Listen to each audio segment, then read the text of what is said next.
संपूर्ण या पृथ्वी तलावरती आणि देवलोकामध्ये सुद्धा गणपती बाप्पाला प्रथम पूजेचा मान आहे. गणपती बाप्पाच्या पूजनाने, नामस्मरणाने संकट वाऱ्यासारखी पळून जातात आणि सर्व सिद्धीचं दैवत म्हटलं जातं, सर्व विद्येचं दैवत म्हटलं जातं.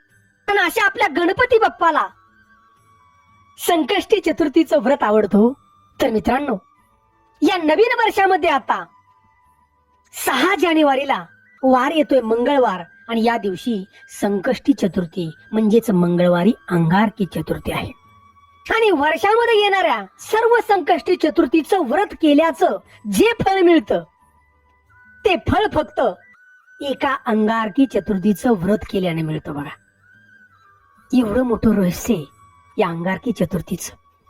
तर मित्रांनो, आजच्या व्हिडिओमधून आपण जाणणार आहोत सुंदर अशी पौराणिक कथा की या संकष्टी चतुर्थीला अंगारकी चतुर्थी का म्हणतात आणि हे व्रत पहिलं कुणी केलं, ही सगळी रहस्यमय माहिती जाणण्यासाठी हा व्हिडिओ नक्की शेवटपर्यंत आपण ऐक. छोटी कमेंट आम्हाला गणपती बाप्पा मोरया अशी कमेंट जरूर करा. तर मित्रांनो, या अंगारकी चतुर्थीचं व्रत म्हणजे संकष्टी चतुर्थीचं जे व्रत आहे ना, ती पार्वती मातेनं केलं बघा, आपल्या पुत्राच्या रक्षणासाठी म्हणजेच कार्तिकीच्या रक्षणासाठी केलं बघा. हे व्रत जवळजवळ अधिमाया शक्तीने विचार करा 4 महिने व्रत केलं. आणि याच्यानंतर अगस्त ऋषींनी हे व्रत केलं 3 महिने विघ्नेश्वरी सिद्धी प्राप्त करण्यासाठी, आणि त्यांना विघ्नेश्वरी सिद्धी प्राप्त झाली. आणि याच्यानंतर लक्षात घ्या, रुक्मिणी मातेने सुद्धा व्रत केलंय आपल्या पुत्राच्या सुरक्षितेसाठी. आणि राक्षसांनी सुद्धा हे अंगारकीचं व्रत केलं बघा चतुर्थीचं, आणि सगळ्यांना फलप्राप्ती झाली. तर मित्रांनो, हे व्रत इतकं महत्वाचं आहे की जीवनामध्ये एक आलेला क्षण आहे बघा, आनंदाचा क्षण आहे, सुख समृद्धी प्राप्त करण्याचा क्षण आहे, धनसंपत्ती प्राप्त करण्याचा क्षण आहे. आणि विशेष म्हणजे हे जे आपलं नवीन वर्ष आहे इंग्रजी महिन्याप्रमाणे, यातली पहिली ही अंगारकी चतुर्थी, वार मंगळवार येतोय. आणि मित्रांनो, तिथी प्रथम जाणूया आपण. तर सकाळी 8:01 ही वेळ चालू होती बघा चतुर्थीची. ती दुसऱ्या दिवशी 7 जानेवारीला 6:52 ही तिथी अंगारकीची. आणि या दिवसाचं रहस्य म्हणजे या दिवशी तुम्ही मनापासून व्रत केलं, गणपती बाप्पाचं नामस्मरण केलं आणि दिवसभर उपवास केला आणि चंद्राचं दर्शन घेतलं, या सगळ्या गोष्टी जर केल्या तर एवढं फळ तुम्हाला मिळतं. केलं ना बघा, सगळ्या संकष्टीचं तुम्हाला फळ एकाच दिवसात मिळणार आहे, एका अंगारकीमध्ये. आणि सगळ्यात महत्वाचं रहस्य पुढं म्हणजे या दिवशी जे तुम्ही पुण्य करता, या दिवशी जी गणपती बाप्पाची भक्ती करता, त्याचं मिळणारं फळ हे अक्षय असतं बघा. आणि दुसरं बी रहस्य, जर पाप केलं तर ते पाप सुद्धा अक्षय असतं बघा, कधीच संपून जात नाही. त्यामुळे विचार करा मनापासून आणि गणपती बाप्पाचं नामस्मरण करा. मित्रांनो, याला अंगारकी का बरं म्हटलं गेलं, अंगारकी चतुर्थी?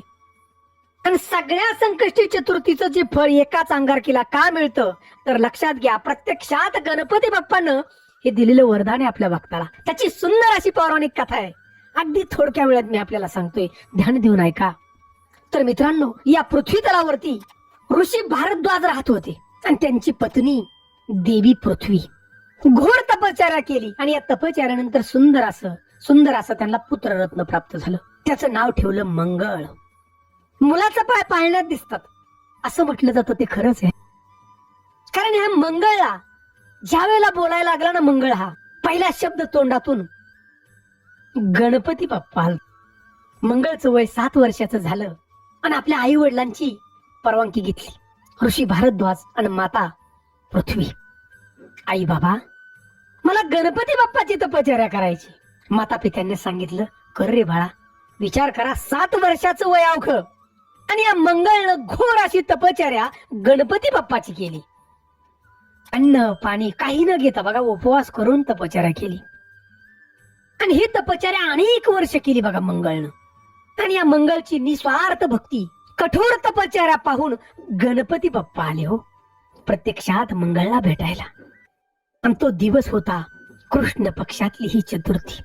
गणपती बाप्पा प्रकट झालेले आणि गणपती बाप्पाने या मंगळला विचारलं, अरे तू वरदान माग मला, मी तुझ्यावरती प्रसन्न आहे.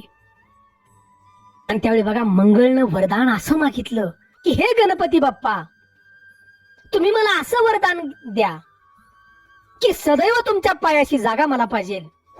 आणि स्वर्गामधले जे देव आहेत त्या स्वर्गामधल्या देवांच्या जवळ मला जागा द्या. त्यांचं पद आहे तसं मला पद पाहिजे.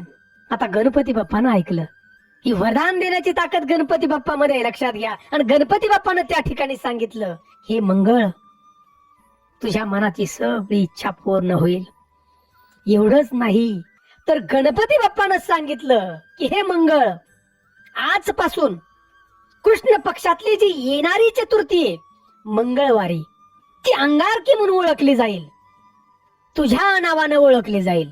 आणि अंगारकीचं जो कोणी भक्त व्रत करेल त्या भक्ताला जी फळ आहे ते अक्षय होईल. त्याचं फळ वर्षामध्ये येणाऱ्या सगळ्या संकष्टी चतुर्थीचं फळ हे एकाच अंगारकी मधून मिळेल, असं वरदान त्या ठिकाणी गणपती बाप्पाने या मंगळला दिलं.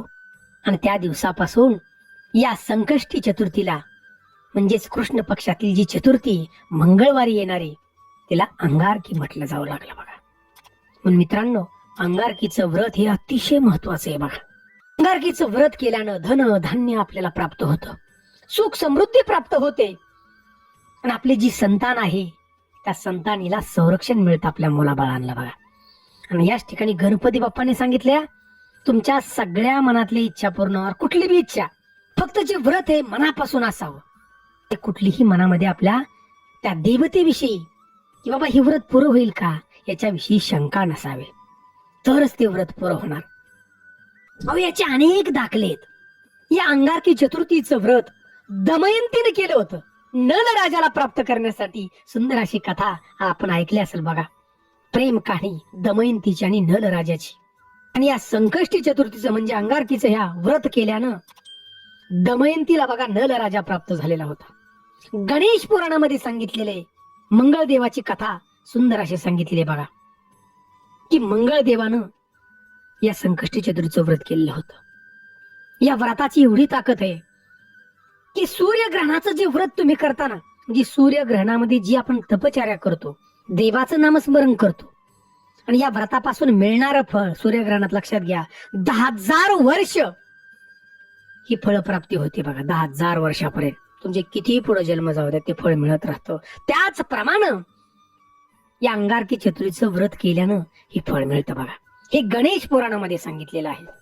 आणि नारद पुराणामध्ये सांगितलं या व्रताविषयी, अंगारकीविषयी, की संतान सुख मिळतं, धन धान्य, आणि येणारी जी संकट आहेत बघा, सगळी संकट इथून पुढची अजिबात तुम्हाला संकट येणार नाही, वाऱ्यासारखी पळून जाणार. तर मित्रांनो, हे सगळं जी व्रताची ताकद आहे फार मोठी बघा अंगारकीची. या दिवशी लवकर उठावं, स्नान करावं आणि संकल्प करावा. लक्षात घ्या, संकल्प केल्याशिवाय तुमची इच्छा पूर्ण होणार नाही. संकल्प हा महत्वाचा आहे. साध्या सोप्या पद्धतीने गणपती बाप्पाचं नामस्मरण करावं आणि संकल्प करायचा जे काय पाहिजे ते. दिवसभर काम करता करता उपवास तर करायचाच, परंतु गणपती बाप्पाचं नामस्मरण हे मनामध्ये राहावं.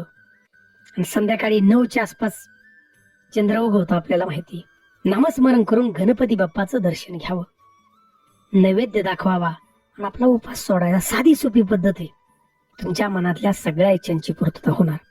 त्यामुळे मित्रांनो, सुंदर अशी माहिती जर आवडली असेल ना, की संकष्टी चतुर्थी हिला अंगारकी का बरं म्हटलं जातं, ही सुंदर माहिती आवडली असेल तर गणपती बाप्पा मोरया अशी मोकळ्या मनानं आम्हाला कमेंट करा. जय हिंद, जय महाराष्ट्र.